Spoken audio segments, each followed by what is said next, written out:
Literatura Brasileira, Textos Literários em Meio Eletrônico Antes a Rocha Tapeia, de Machado de Assis. Edição referência, publicado originalmente em Gazeta de Notícias 1887.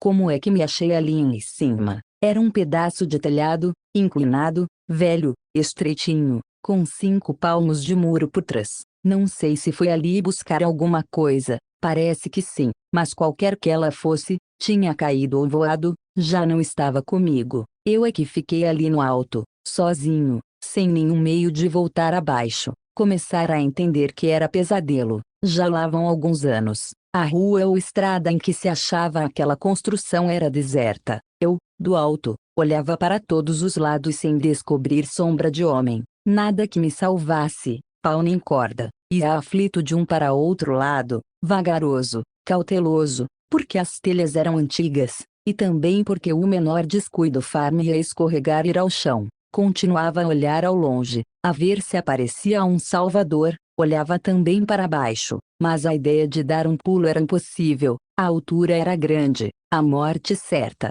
De repente, sem saber de onde tinham vindo, vi embaixo algumas pessoas, em pequeno número, andando, umas da direita, outras da esquerda. Bradei de cima a que passava mais perto: ó Senhor, acuda-me!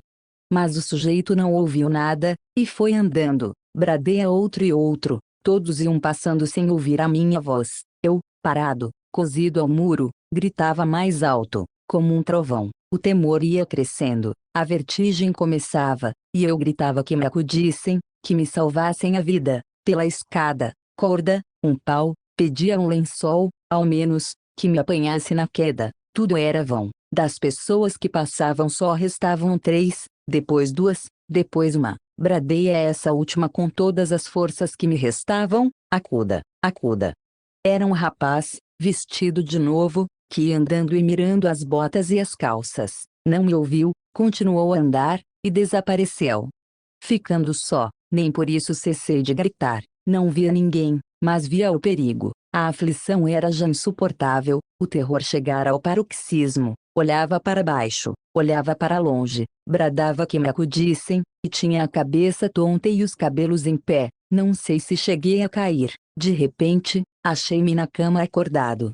Respirei a larga, com o sentimento da pessoa que sai de um pesadelo, mas aqui deu-se um fenômeno particular, livre de perigo. Entrei a saboreá-lo. Em verdade, tivera alguns minutos ou segundos de sensações extraordinárias. Vivi de puro terror, vertigem e desespero, entre a vida e a morte, como uma peteca entre as mãos destes dois mistérios. A certeza, porém, de que tinha sido sonho dava agora outro aspecto ao perigo, e trazia à alma o desejo vago de achar-me nele outra vez. Que tinha, se era sonho, ia assim pensando, com os olhos fechados, meio adormecido, não esquecera as circunstâncias do pesadelo, e a certeza de que não chegaria a cair acendeu de todo o desejo de achar-me outra vez no alto do muro, desamparado e aterrado. Então apertei muito os olhos para não despertar de todo, e para que a imaginação não tivesse tempo de passar a outra ordem de visões.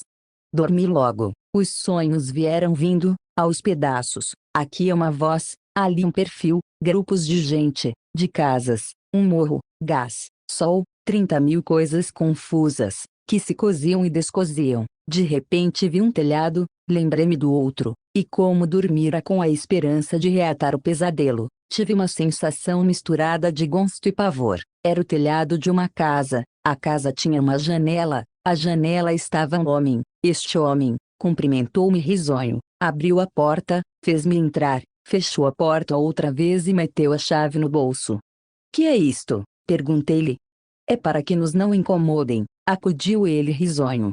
Contou-me depois que trazia um livro entre mãos, tinha uma demanda e era candidato a um lugar de deputado, 3 matérias infinitas. Falou-me do livro, 300 páginas, com citações, notas, apêndices, referiu-me a doutrina, o método, o estilo, leu-me 3 capítulos, gabeios, leu-me mais 4. Depois, enrolando um manuscrito, disse-me que previa as críticas e objeções, declarou quais eram e refutou-as uma por uma. Eu, sentado, afiava o ouvido, a ver se aparecia alguém, Pedia a Deus um salteador ou a justiça, que arrombasse a porta. Ele, se falou em justiça, foi para contar-me a demanda, que era uma ladroeira do adversário, mas havia de vencê-lo a todo custo. Não me ocultou nada, ouvi o motivo, e todos os trâmites da causa, com anedotas pelo meio, uma do escrivão que estava vendido ao adversário, outra de um procurador, as conversações com os juízes, 3 acórdãos e os respectivos fundamentos, a força de pleitear. O homem conhecia muito texto, decretos, leis, ordenações, citava os livros e os parágrafos, salpicava tudo de perdigotos latinos. Às vezes, falava andando, para descrever o terreno, era uma questão de terras, aqui o rio, descendo por ali, pegando com o outro mais abaixo, deste lado as terras de fulano, daquele as de cicrano, uma ladroeira clara, que me parecia que sim. Enxugou a testa, e passou a candidatura. Era legítima, não negava que pudesse haver outras aceitáveis, mas a dele era a mais legítima. Tinha serviços ao partido, não era aí qualquer coisa, não vinha pedir esmola de votos, e contava os serviços prestados em 20 anos de lutas eleitorais, luta de imprensa, apoio aos amigos, obediência aos chefes, e isso não se premiava, devia ceder o seu lugar a filhos. Leu a circular, tinha 3 páginas apenas, com os comentários verbais, 7, e era um homem destes que queriam deter o passo, podiam intrigá-lo, ele sabia que o estavam intrigando, choviam cartas anônimas, que chovessem, podiam vasculhar no passado dele, não achariam nada, nada mais que uma vida pura, e, modéstia à parte, um modelo de excelentes qualidades. Começou pobre, muito pobre, se tinha alguma coisa era graças ao trabalho e à economia, as 2 alavancas do progresso.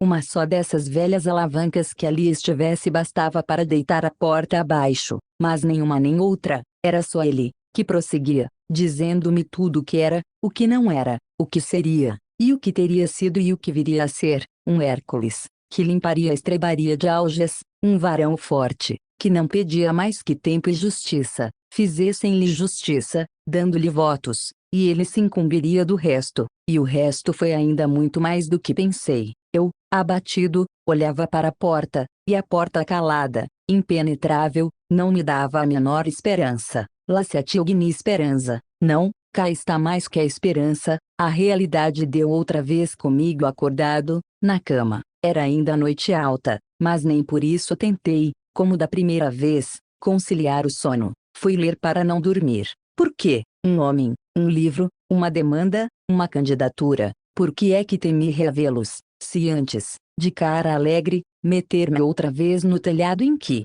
Leitor, a razão é simples. Cuido que há na vida em perigo um sabor particular e atrativo, mas na paciência em perigo não há nada. A gente recorda-se de um abismo com prazer, não se pode recordar de um maçante sem pavor. Antes a rocha tarpeia que um autor de uma nota. Núcleo de Pesquisas em Informática, Literatura e Linguística.